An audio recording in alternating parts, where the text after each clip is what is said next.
The backpack was still warm when Ranger Daniel Klein found it. He would remember that detail for the rest of his life. The faint heat under the canvas, the smell of sun on nylon and sweat, and the way the zipper teeth had caught a single strand of blonde hair that moved in the breeze. In his report, he wrote the words mechanically. Recovered pack approximately 40 minutes after thermal reading dissipated. But the reality was stranger. A bag that shouldn't have been there, holding air that hadn't yet cooled, in a canyon where the owner had already been declared missing for more than a day. The hiker's name was Michael Reeves, 36, freelance photographer from Santa Cruz. He'd driven into Yosemite on Friday morning, July 2nd into 2021, the start of the long holiday weekend. His permit listed a solo overnight on the Illilouette Ridge loop, a backcountry route that almost no one chose in midsummer because the sun turned the granite to mirrors and the creeks to dry veins. He'd told his sister, one more photo trip before the crowds ruin it, and she'd laughed and said, "You're the crowd." He left his Subaru at the Mono Meadow trailhead at 6:47 a.m., according to the parking lot camera. In the footage, he's wearing a faded green cap, blue hydration pack, a camera harness, and the easy gait of someone who's done this 100 times. Nothing about him says vanishing point. Rangers later reconstructed his path from his GPS watch data uploaded automatically to the cloud. The line traced an easy first day, 6 miles in, photos taken every hour, captions simple, light breaking through smoke, dragonfly on water film. Then, at 3:52 p.m., the upload stopped. The last image in the camera card showed the edge of a granite ledge looking down into a narrow gorge of Illilouette Creek. Light silver, depth infinite. By 9 p.m., his sister noticed he hadn't texted the usual intent message. She waited through Saturday, thinking maybe no signal. On Sunday, she called the Yosemite dispatch line and said, "My brother's late, but he's never late." The first rangers reached the ridge before dawn Monday. They found the footprints easily. Clear vibram patterns heading south on dry duff. One print showing a small scuff that matched his left boot sole, which had been separating at the toe. Then, 100 yards down the slope, the prints multiplied into confusion, overlapping, circling. The investigators called it search behavior, as if the ground itself was trying to remember which way he'd gone. At 10:14 a.m., the team reached a small clearing scorched by an old lightning fire. There, beside a boulder still blackened from decades-old heat, was the backpack. The fabric was unzipped halfway, straps twisted like it had been dropped mid-stride. Inside, a camera, lens cap off, 2 granola bars, a half-empty water bladder, a folded map, a small paper journal. The water inside the bladder was warm. The ranger placed his palm against the pack and felt that residual life, not fresh, but recent. "Maybe an hour," he said to his partner. Thermal drones swept the drainage while helicopters scanned for reflective surfaces. Nothing. No heat signatures larger than marmots. No human shape. They called in scent dogs by mid-afternoon. The dogs made a beeline toward the creek, then doubled back, then sat down, confused, as if the trail had ended in midair. The report that went to the press the next day was clinical. Missing male hiker, presumed lost between Illilouette Ridge and Red Peak Fork. Extensive search ongoing. But among the rangers, a different sentence circulated. His pack was still warm. Michael's backstory filled in over the next 48 hours. Former climbing instructor, left the sport after a friend's fatal fall in Joshua Tree in 2016. Took up wilderness photography instead, sold prints to outdoor magazines, lived mostly in his Subaru, half hermit, half artist. No known mental health issues, no history of risk-taking beyond what mountains demand. The only oddity was a pattern of locations. Over the past 3 years, every hike had followed burn scars. Places that had burned within 5 years. He liked to shoot rebirth, his sister explained. Green after black. By Tuesday, July 6th, over 100 volunteers were combing the ridges. Helicopters could stay aloft only in the morning before thermals turned the air into a kaleidoscope. By noon, the temperature hit 103 degrees. The scent dogs were rotated out. One handler said quietly, "He's not down here." He went up. At 3 p.m., a ranger named Devin Greer spotted something glinting on a ledge 40 feet below the main trail. It was a camera tripod, collapsed, lying neatly on its side. No sign of fall damage, no dirt on the joints, as if someone had set it down to come back for it. The ledge was accessible only by rope. Greer rappelled down, checked for prints. There were 2, one complete, one half, both pointing toward the drop-off, not away. He radioed up. Tripod recovered, no subject. Then, after a pause, "Tell them the pack wasn't the only thing still warm. The rock where it sat feels like a body just left it. That night, storm cells brewed over Tuolumne. Lightning flashed behind Half Dome like old flashbulbs. In base camp, the searchers ate ration bars and listened to rain turn dirt to glue. Someone said, "Warm backpack means he was alive when we started looking," and no one replied. On Wednesday morning, the drones switched to infrared. At 9:26 a.m., one operator flagged an anomaly, a patch of heat half the size of a person, moving slow through brush 2 miles southeast of the last known point. They thought it might be him. The team hiked in, cutting through Manzanita. By the time they reached the coordinates, the heat had faded. On the ground, a small fire pit with fresh coals, a circle of stones, and one boot print in the mud. The tread matched Reeves's model. The print was crisp enough to show tread lines, but already half filled with water from melting hail. Greer crouched by it. "He's still moving," he said.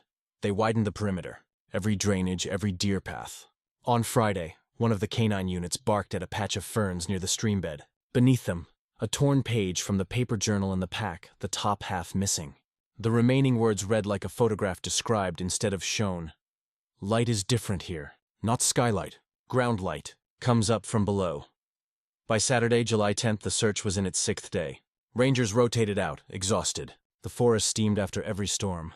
The missing man's story had begun turning into a campfire tale already. The photographer chasing light until it swallowed him.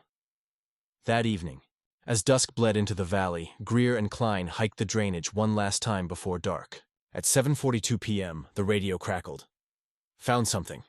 They reached the coordinates, half expecting another false clue. Instead, they found a camera tripod driven upright into the soil like a marker. On top of it, balanced perfectly, was the missing man's cap. The wind hadn't moved it. The ground around was untouched. Klein felt that same breath of warmth rising from the dirt. He knelt, pressed his palm flat, and whispered, "He was just here." And then somewhere upridge, a shutter clicked. Once. The sound came once. So faint that at first Ranger Klein thought it was a tree settling after the day's heat. But then it came again, sharper, metallic, a camera shutter, unmistakable in that dead valley silence. He looked toward the sound, up the slope of boulders catching the last orange of dusk, and said into the radio, "Possible visual contact. Or auditory. Hold channel clear." No one answered immediately. Radio waves die easily among granite walls. He and Greer waited, eyes scanning the upper ridgeline. Nothing moved but wind. The second click came from farther east, where a thin line of trees still held their needles. Klein's flashlight beam swept the slope. White dust, gray rock, no movement. Then, as the light passed over one granite outcrop, the beam caught something reflective. Not an eye, not glass, metal. A camera lens they climbed. The ascent was brutal, loose shale giving way under each step. Halfway up, Klein found a water bottle wedged between rocks, half full, still beaded with condensation. The label peeled away when he picked it up. It was the same brand Reeves had been carrying. He touched the bottleneck. Still cool. At the top of the slope, a ledge leveled out to a natural bench. The camera was there. Reeves's second body, the smaller mirrorless model he used for quick shots. It sat on its tripod, lens aimed into the dark gulch below, as if waiting for something to emerge. The power light was on. Battery at 30%. The memory card slot was open. Empty. Greer scanned the area. "Where's the card?" "Or who took it?" Klein said. He bagged the camera, then turned to the drop-off. 40 feet down, mist hovered above the creek like smoke. Through it, he could see a thin footbridge of fallen logs, one of those temporary crossings rangers set after storms and never mark on maps. At the far end of the logs, he thought he saw fabric, pale, tangled in brush. They called in coordinates and waited for backup. The wind shifted and carried the smell of ozone, storm building again. When the first team arrived, they rappelled to the creek. What they found was not Reeves's body, nor any obvious sign of one. Just the jacket, his lightweight shell torn along the shoulder, one sleeve missing. In the pocket, a folded note scrawled in pencil, damp but legible. "If they tell you I fell, I didn't." The handwriting matched samples from his campsite logbook. News broke before sunrise. "Photographer's note discovered in Yosemite mystery," the headline read. The sheriff's office released a statement. "Investigation ongoing. No evidence of foul play." But inside the ranger cabin, Klein slammed the report on the desk. "No evidence?" The man leaves a note that says, "If they tell you I fell, I didn't. And we call that nothing?" By Monday, media vans clogged the park gate. A CNN stringer tried to slip a drone under the search zone and got fined. Tourists started showing up near Mono Meadow to take selfies by the missing hiker poster. The Park Service locked the trailhead. The search turned forensic. Teams combed every foot of the drainage. Klein and Greer led one of the small groups following what the dogs called ghost scent, the trace pattern that comes and goes, usually from wind or terrain trapping old molecules. On the third day they hit one, along a narrow fissure where the granite had split into a shadowed chute. The dog whined, pulled, then sat down. Klein crawled inside. 10 feet in, his headlamp beam hit the curve of metal. He expected another bottle. Instead, he saw a canister, a steel one, sealed with a latch, the kind photographers use to protect film from light and moisture. It was wedged under a root, covered in grit. He pulled it free and shook it gently. Something inside shifted. Back at base, they cracked it open. Inside were 6 rolls of undeveloped 35mm film and 1 SD card wrapped in foil. On the foil, scrawled with a graphite stub, "Not light from above." The film went to the FBI's Digital Forensics Lab in Quantico, the card to Yosemite HQ. Within a day, an analyst called Klein. "You'd better see this yourself." The first dozen images on the SD card were what you'd expect. Creek reflections, burned trees, charred trunks catching sunrise. Then came 3 frames in quick succession that froze the room. Frame 1, a dark corridor of granite, camera pointed downward, faint white glow at the bottom like fog lit from beneath. Frame 2, the same angle, but now 2 human silhouettes at the base of the gorge, one tall, one small, both motion blurred. Frame 3, empty gorge again, but the glow brighter, like a pulse. The timestamp on those frames, 3:52 p.m., July 2nd, 2021, the moment his GPS stopped transmitting. Klein leaned in. Could it be exposure artifact? Long shutter, flashlight? The analyst shook her head. Shutter speed 1/60th, aperture f5.6, no flashlight reflection. And this? She zoomed in on the 3rd frame. This pattern here, it's concentric. The light's rising through mist, through, as in, from the ground up.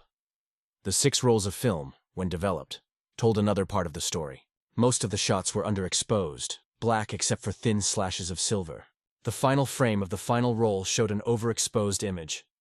A man's boot on rock, heel hanging over emptiness, and the faint outline of another hand gripping the edge below. Whether the hand was helping or holding on, no one could tell. The story consumed every news cycle. Light below the falls, Yosemite portal mystery, photographers' final frames. Klein hated every headline. They made it sound supernatural when all he wanted was explanation. He pushed to keep the search open past the budgeted deadline. On July 20th, the team found the final clue, what the report would later call Artifact 9. A pair of sunglasses, cracked, wedged under a boulder 400 yards downstream.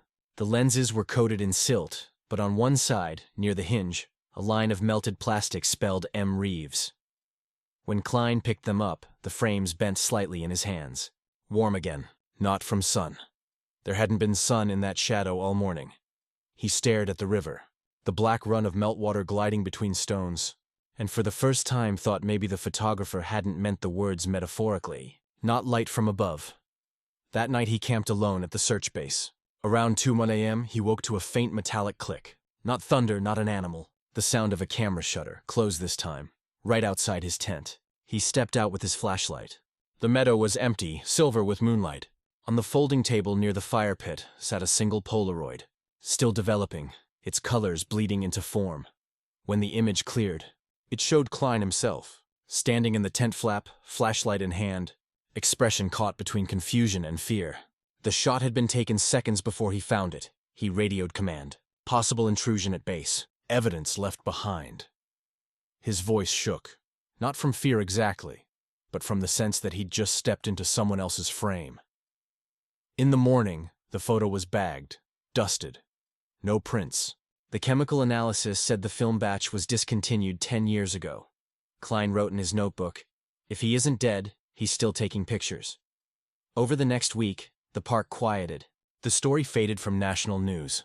Rangers moved on to fires, rescues, ordinary deaths, but Klein kept one habit. Every time he hiked the ridge, he left a single granola bar on the boulder where the first backpack had been found. Not out of superstition, out of unfinished conversation. Then, in late September, the thermal drone team called him back. "We've got another anomaly," they said. Same ridge, same pattern. Coordinates pinged on his GPS. 37.645 degree in 119.474 degree W. The same latitude as before, just 40 yards higher. He hiked out alone. The air was cold, mountain quiet like held breath. He reached the coordinates at dusk and found another pack. Not the first one. The straps were new, color deeper blue, same model, newer year.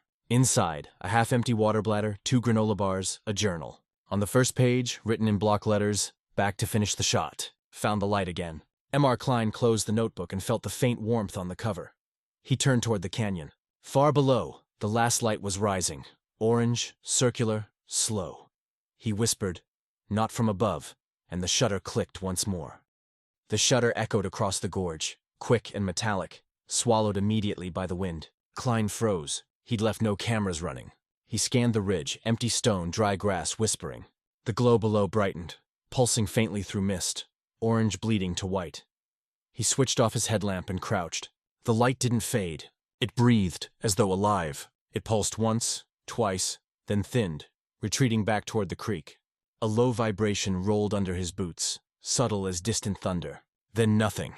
The night snapped shut again. He called command. No response. Static. He checked his radio battery. Fine. His GPS blinked an error. No signal. Even satellites didn't want this place. Klein stood, pack slung, eyes adjusting to the darkness. When he turned, his flashlight beam caught movement. Just a flash. Someone crossing the ridge above, 30 yards away. He lifted the light. "Reeves?" he called, louder than he meant to. No answer, but the silhouette stopped. Broad shoulders, hat brim visible. A man. Klein started climbing. The figure moved uphill, deliberate but not panicked. Klein followed, every step crunching gravel. At the top, moonlight flooded the saddle, empty. Only a tripod planted firm in the dirt, pointed down toward the gorge. A new model. Carbon fiber, not Reeves's old aluminum. On top sat a camera. Screen cracked. A blue LED blinked steady. Klein bent close. The display showed a live feed of himself climbing the hill seconds earlier, time-stamped 7:42 p.m. The footage looped. He hit stop. The camera powered down. No SD card inside. He pocketed the battery anyway. Instinct. When dawn came, the glow was gone. The river below hissed faintly through fog. Klein made the hike back to trailhead. Every step heavy with the knowledge he'd crossed into something he couldn't explain. At the ranger station, he filled out the report. Located second pack, newer issue. Observed anomalous light phenomenon consistent with underground reflection. Unverified sighting of male silhouette. Collected camera, tripod, personal items. He left out the looped footage. 2 weeks later, he received a call from Yosemite Dispatch. A new missing person case. Evan Miles, 28, outdoor vlogger. Last seen hiking Mono Meadow Trail. He'd uploaded a final clip titled, "Chasing the Photographer's Light." Klein watched the video. Evan spoke directly into the lens, wind whistling around his words. "Rangers say not to go past the burned ridge, but that's where Reeves saw the light. If you find this, tell my mom it was worth it." The video ended with a shaky pan toward the gorge, then static. His last GPS ping. Exact same coordinates where Klein found the new pack. A recovery team went out. Nothing. No tent, no trace. But they did find one fresh tripod hole in the dirt, and a single Polaroid lying face down. The image. The same gorge, same mist. But now 2 figures visible on the ledge. One in ranger uniform, one in a green cap. The photo wasn't staged. It was taken from above, impossible angle. The timestamp at the bottom read 7:42 p.m., July 2, 2021, the same minute Michael Reeves disappeared. The lab tried to reverse engineer the film. The emulsion type hadn't been manufactured in years, yet it was newly developed. Analysts debated double exposures, drone hoaxes, staged pranks, but the photo's metadata embedded in the frame's border. Microscopic QR markers Polaroid used briefly for internal testing matched none of those explanations. Klein didn't sleep for 3 nights. The Polaroid haunted him, not for the light, not for Reeves, but because of the second figure. The man in uniform looked like him, but older, hair thinner, posture slightly stooped. On October 1, 2022, he resigned. His resignation letter read simply, "You can't protect a place that moves." He moved south, took a seasonal job in Sequoia, refused interviews, but the mountain doesn't release people easily. In spring 2023, new hikers found another note wedged under a stone cairn along Illilouette Ridge, light still here. It's patient, the ground breathes. It waits for cameras. MR, the handwriting matched Reeves's samples again. The ink, when analyzed, was 2 years old at most. That brought FBI back in. They searched the gorge one last time, installing motion-triggered cameras, seismic sensors, infrared nets. For a week, nothing. On the 8th night, one camera recorded a faint circular glow rising from the creek bed, exactly as described. The feed cut out mid-recording. When technicians recovered the SD card, half the footage was replaced with still images of the gorge taken at random intervals. 1968, 1998, 2016, each dated decades apart, as if the same location kept retelling the same moment. The public never saw that footage, but rangers whispered about it anyway. They said the light wasn't a phenomenon. It was a mirror, showing whoever looked too closely. Not what's below, but when. By mid-2023, the Park Service quietly fenced off the entire loop, citing erosion hazard. The maps were redrawn. The name Illilouette Ridge disappeared from visitor brochures. In November, Klein returned one last time, against orders. He brought one of Reeves's old cameras, recovered from evidence, and hiked up alone. The trail was overgrown, silence heavy. He set the tripod at the overlook, focused on the canyon below, and waited. At 7:42 p.m., the cursed minute, the light returned, faint at first, then blooming, painting the granite gold from beneath. Klein lifted the camera, whispered, "All right, Michael, let's see it your way," and pressed the shutter. The flash went off. The light surged back in answer, flooding the canyon white. For a heartbeat, everything was silent except the whine of the camera motor. Then the earth trembled, like a single exhale. The flash faded. The canyon was empty again. 3 days later, search teams found the tripod still standing, the camera's battery dead. Inside one undeveloped frame. They processed it in the lab. The photograph showed the same view of the gorge, only it wasn't empty. A man in ranger uniform stood beside a photographer in a green cap, both looking down into a circle of light at their feet. The reflection staring back up was neither of them. It was just the open sky. The timestamp on the frame, July 2nd, 2024. No trace of Klein's body was ever found. That winter, a new ranger joined the post at Mono Meadow. She logged her first patrol report in neat block letters. At the bottom of the page, she added an observation in pencil. Found abandoned pack on ridge, still warm. Contained a camera, lens open. Last photo shows me writing this. The mountain, it seemed, had taken another picture.